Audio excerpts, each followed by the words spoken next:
Hi guys!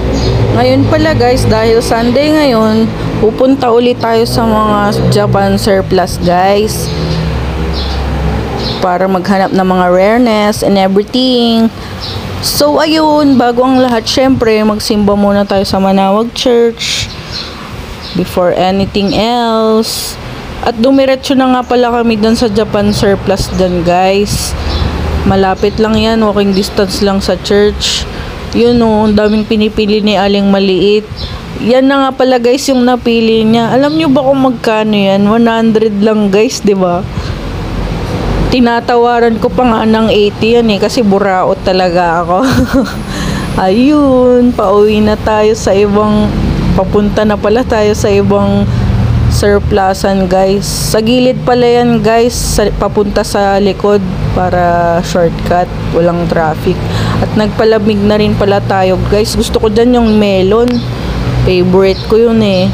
Tsaka yan guys, sa Asing ay Villasis, tsaka sa amin yan. Ito pala guys sa JMG Japan surplus. Dito lang yan sa Nankayasan guys, sa may tapat ng Ambassador. Basta makikita nyo na doon, may mga stroller sila sa harap. Tapos yun, laki niyan sa loob guys. At yun, ginabi na pala tayo guys kasi kaka-visit natin sa mga shop guys. Tapos yun, diretso ulit sa toy room, unboxing agad. Syempre excited tayo, di ba? Yun, magdala pala kayo guys ng sarili nyong eco bag para less plastic, di ba?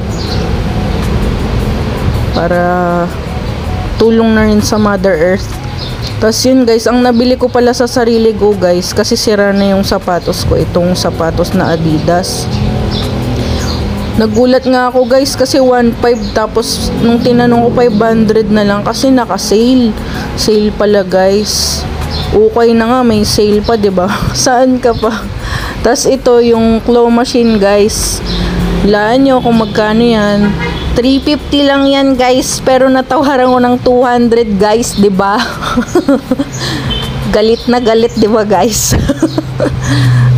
Tas yan yung mga vintage na troll. Kung nanonood kayo dati, meron na kasi kami niyan, tas 2 or 3, tapos may mga maliliit pa, kaya pandagdag na rin. Tsaka ang hirap maghanap niyan guys, napaka rare finds niyang mga yan. Tas yan, mga baso. Yun, 2 lupin na baso guys, tas isang Dragon Ball. Yun, babasagin yung mga yan guys. Yun ang cute, pag magkakasama talagang cute no. Yun, buksan natin guys. Yun o, yung Dragon Ball na baso guys. Pang ano yan guys, 2x2. Joke lang. Ang ganda lang kasi, nakakainggan yung uminom pag ganyan yung baso mo. Joke. Tsaka yan, Lupin, yung mga nagre-red horse dyan. Diba, maalala mo yung Lupin dati, pinapanood mo, diba?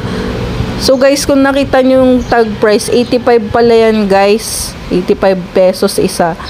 Pero dahil buraot tayo, natawaran natin ng 50 pesos isa guys. Syempre mas mura yung Dragon Ball na baso kasi mas maliit. Yung dami dun guys. Kung magtiyaga ka lang maghanap, marami ka talagang makikita. Tapos ito, para kay Amber, nakakita tayo ng Power Rangers na sword. Wooden sword nga yung hinahanap ko pang display sana. Parang yung mga sword sa Demon Slayer, pero yung nakita ko, goods na rin yun. Tapos ito yung interactive na laruan ng Star Wars, si R2-D2. Makita nyo yung video ko nung si Amber may kalaro dyan. Tapos yun yung DXF na first release ni Nezuko. Rare find na rin yan guys. Bihira ka nang makahanap ng ganyan, kaya kunin mo na pag may nakita kang ganyan. Kasi yun, tumataas din ang value, di ba, kapag rare. Yun, Lupin na 2.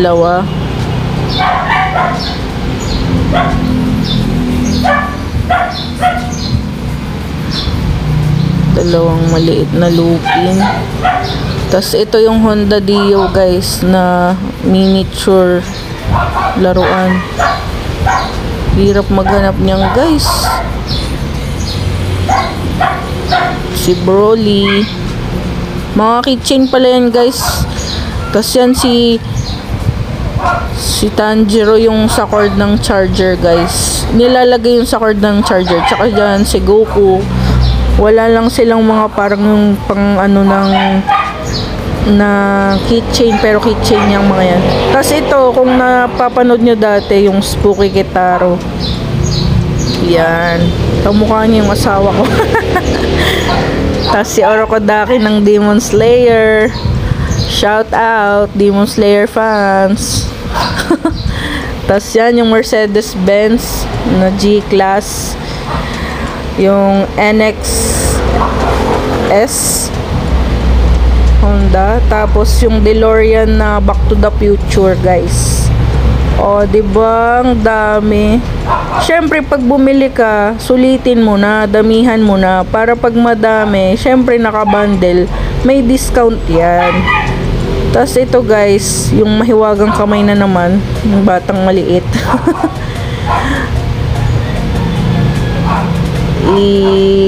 Ano namin, tinesting namin, gumagana naman guys. Yun lang. Ang dami na naman nila guys, may nadagdag na naman sa kanila. Yun o.